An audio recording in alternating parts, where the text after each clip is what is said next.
الحمد لله الذي أرسل رسوله بالهدى ودين الحق ليظهره على الدين كله ولو كره المشركون. أشهد أن لا إله إلا الله وحده لا شريك له وأشهد أن محمدا عبده ورسوله. اللهم صل وسلم على محمد وعلى آله وصحبه أجمعين. يا أيها الذين آمنوا اتقوا الله حق تقاته ولا تموتن إلا وأنتم مسلمون. يا أيها المدثر قم فأنذر وربك فكبر وثيابك فطهر والرجز فاهجر ولا تمنن تستكثر ولربك فاصبر. Jamaah Jumat Masjid Ad-Da'wah yang mulia oleh Allah Subhanahu wa Ta'ala. Marilah pada kesempatan khutbah yang singkat ini kita dari mimbar ini khatib menyampaikan, mengajak kepada kita bersama untuk kita sama-sama meningkatkan keimanan dan ketakwaan kita kepada Allah semata. Karena jalan takwa itulah yang akan memberikan keselamatan kepada kita, baik keselamatan dunia maupun keselamatan di akhirat. Wa may yattaqillaha yaj'al lahu makhraja wa yarzuqhu min haitsu la yahtasib. Wa may yatawakkal 'ala Allah fa huwa hasbuh. Firman Allah ini berarti barang siapa bertakwa kepada Allah, Allah akan memberikan jalan keluar baginya dan ia akan memberikan karunia rezeki dari arah yang dia tiada sangka-sangka dan duga. Dan barang siapa yang bertawakal kepada Allah, niscaya Allah akan mencukupkan kebutuhannya. Makanya setiap Jumat hampir seluruh hati memberikan nasihat takwa, baik ke diri khatib sendiri maupun juga kepada seluruh kaum muslimin yang hadir. Selanjutnya pada momen Jumat kali ini juga khatib mengajak kita, mari kita meningkatkan rasa syukur kita kepada Allah Subhanahu wa Ta'ala. Karena apa? Karena sejak kita dilahirkan ke bumi Allah ini sampai lagi pada hari ini, kita tidak mampu kita untuk menghitung nikmat Allah yang luar biasa kepada kita.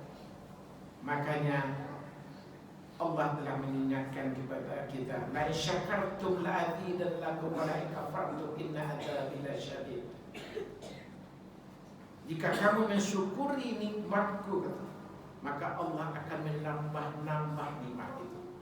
Tetapi bila kamu mengkufurinya, mengingkari nikmat Allah, maka azab Allah itu amatlah pedih.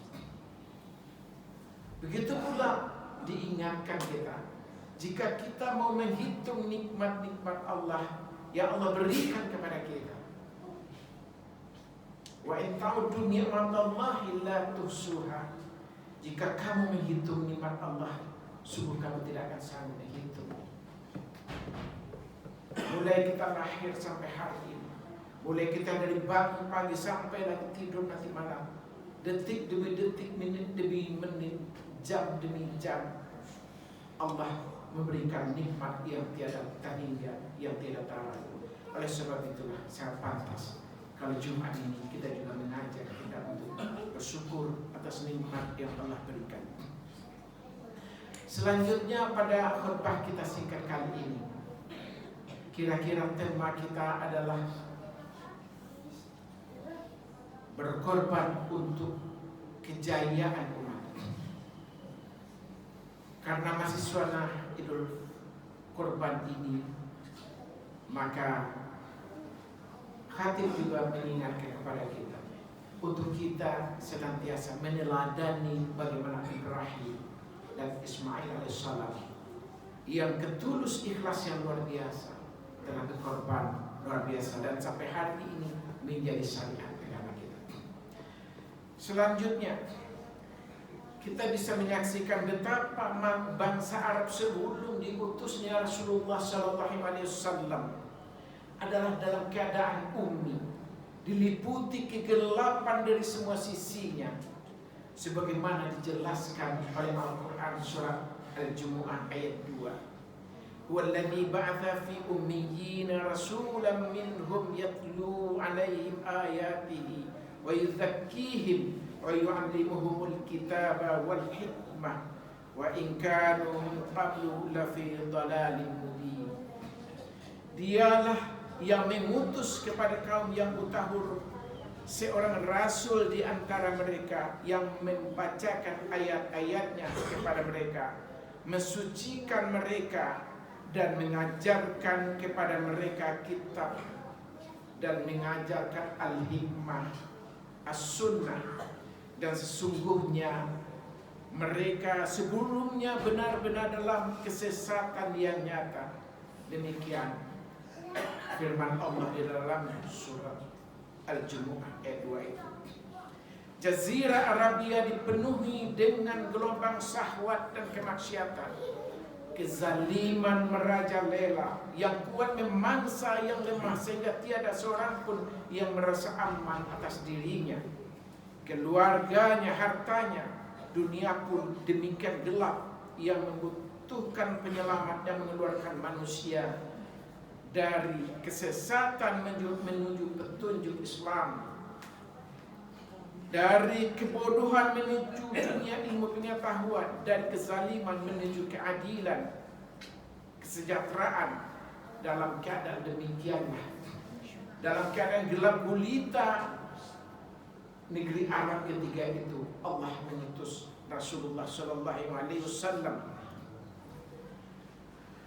Kemudian Allah menurunkan, setelah beberapa wahyu diturunkan oleh Allah, kemudian ada perintah dakwah kepada Rasulullah SAW. Ketika itulah Allah menurunkan surat Al-Mudatsir, ya ayyuhal mudatsir, wahai orang yang berselimut. Yang ketika itu adalah diserukan kepada Nabi Muhammad SAW, kum fa'andzir, bangunlah, lalu berilah peringatan, warabbaka fakabbir, dan Tuhanmu agungkanlah, wa thiyabaka fatahhir, dan pakaianmu bersihkanlah, warudizza fahjur, dan menyembah berhala tinggalkanlah, wala tamnun tastaksir, dan janganlah kamu memberi dengan harapan kamu akan mendapatkan hal yang lebih besar dari pemberian kamu itu. Walirabbika fasbir, dan kepada Tuhanmu untuk menjalankan perintah Tuhanmu maka bersabarlah. 7 ayat ini diturunkan oleh Allah. Sepertinya ketika kita mendengar terjemahannya yang baru saja dibacakan, seolah-olah ini adalah pesan yang sangat sederhana. Tetapi sejatinya ini adalah pesan dalam surah Al-Mudatsir awal ini adalah pesan yang sangat luar biasa. Adalah pesan bagaimana Rasulullah itu diperintahkan untuk memulai dakwahnya, untuk mengajarkan kepada umat ketakwaan, mengajarkan kepada umat Al-Quran, mengajarkan kepada umat tentang As-Sunnah, sehingga untuk bisa membawa umat dan ajarannya ke seluruh jagat raya dunia ini. Demikian dahsyatnya dakwah yang diperintahkan oleh Allah itu. Yang tadinya Rasul masih berpangku tangan, masih beristirahat, dan setelah Al-Mudatsir ayat 1-7 ini diturunkan, maka artinya adalah tidak ada lagi waktu-waktu yang bisa digunakan untuk berpangku tangan. Ini adalah waktu untuk menyingsingkan tangan, untuk kita turun tangan untuk berdakwah Rasul ketika itu. Dan tentunya juga menjadi kewajiban kita hari ini sebagai umatnya untuk melanjutkan setelah ini. Ayat ini memberitahukan kepada Rasulullah SAW bahwa masa kegelapan harus sirna. Untuk menghadapi semua itu, beliau diharuskan menyingsingkan lengan bajunya untuk bangkit menggapai kemenangan.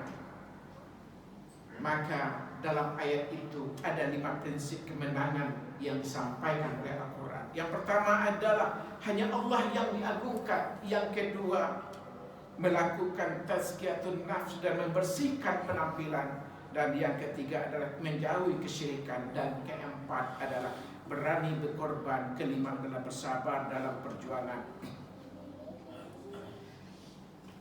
Jamaah Jumat yang dimuliakan oleh Allah Subhanahu wa taala, perintah hanya mengagungkan Allah, hanya menyembah kepada Allah, hanya membesarkan kepada Allah.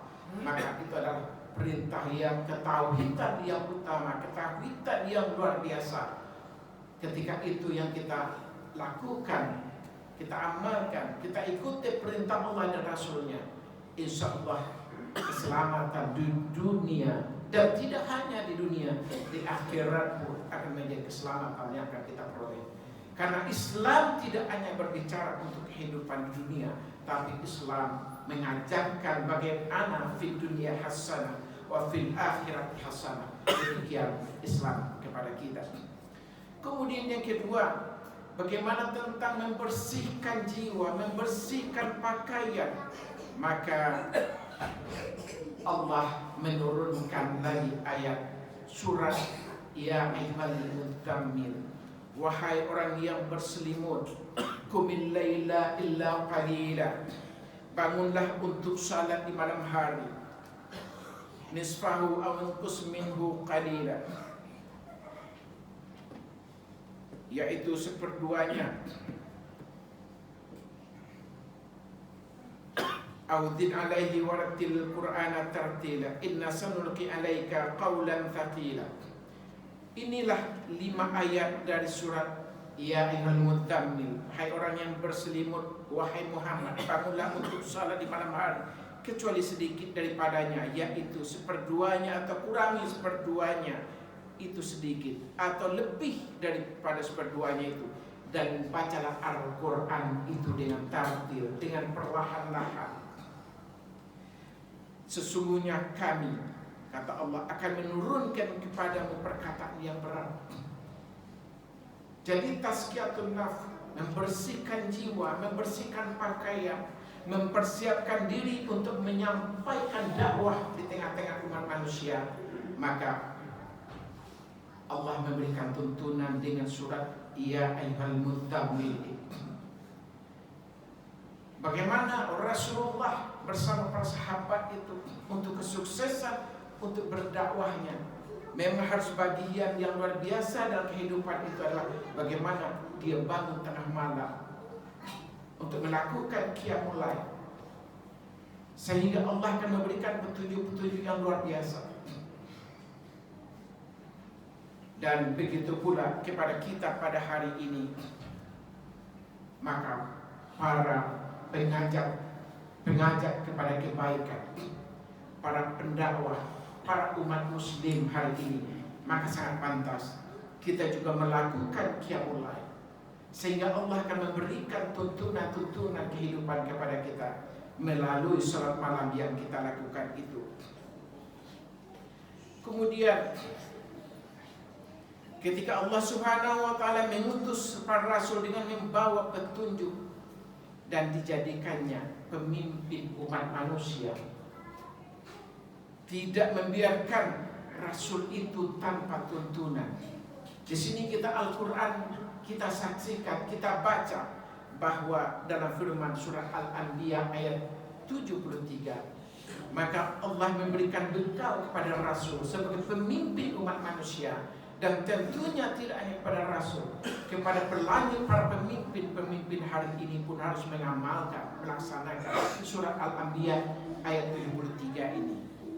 Wa ja'alnahum a'immatan yahduna bi amrina wa auhayna ilaihim fi'lal khairati wa iqamis salati wa ita'az zakah wa kanu lana 'abidin. Kami telah menjadikan mereka, kata Allah, sebagai pemimpin-pemimpin yang memberi petunjuk dengan perintah Allah. Dan telah Allah wahyukan kepada mereka mengerjakan kebaikan, mendirikan salat, menunaikan zakat. Dan hanya kepada Kami lah, kepada Allah lah mereka kembali.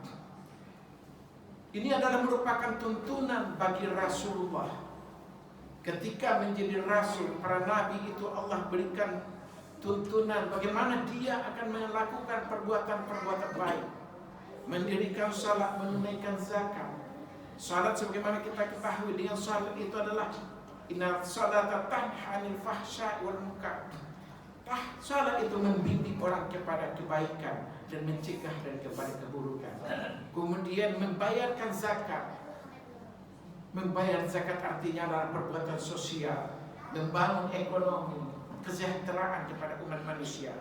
Dan hanya kepada kamilah kalian kembalinya. Demikian kata Allah, bahwa tidak ada tempat kembali yang memberikan keselamatan kepada kita nantinya kecuali kembali kepada Allah.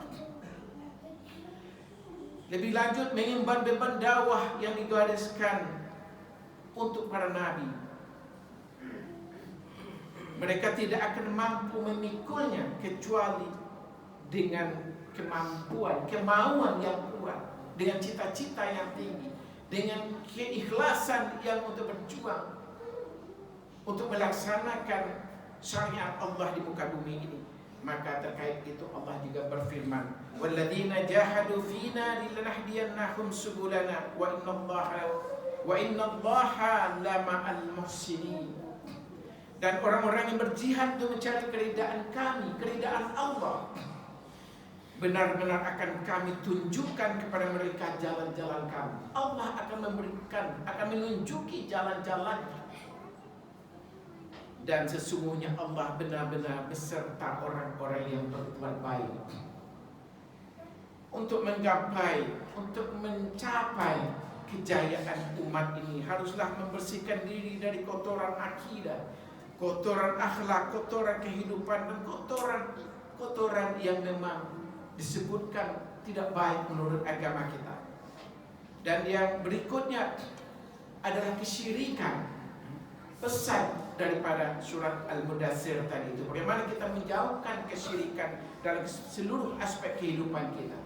Kesyirikan penyebab turunnya siksa dunia dan akhirat. Dan jalan dakwah adalah jalan yang lurus, jalan yang jauh daripada kesyirikan. Kesyirikan adalah merupakan dosa besar yang Allah sangat susah untuk mengampuninya.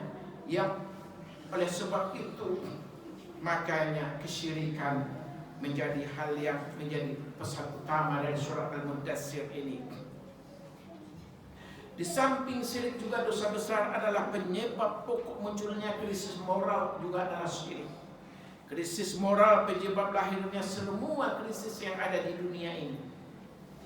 Sedangkan sementara keimanan yang diajarkan oleh agama kita untuk diperintahkan kepada kaum muslimin agar mereka senantiasa beriman dan bertakwa.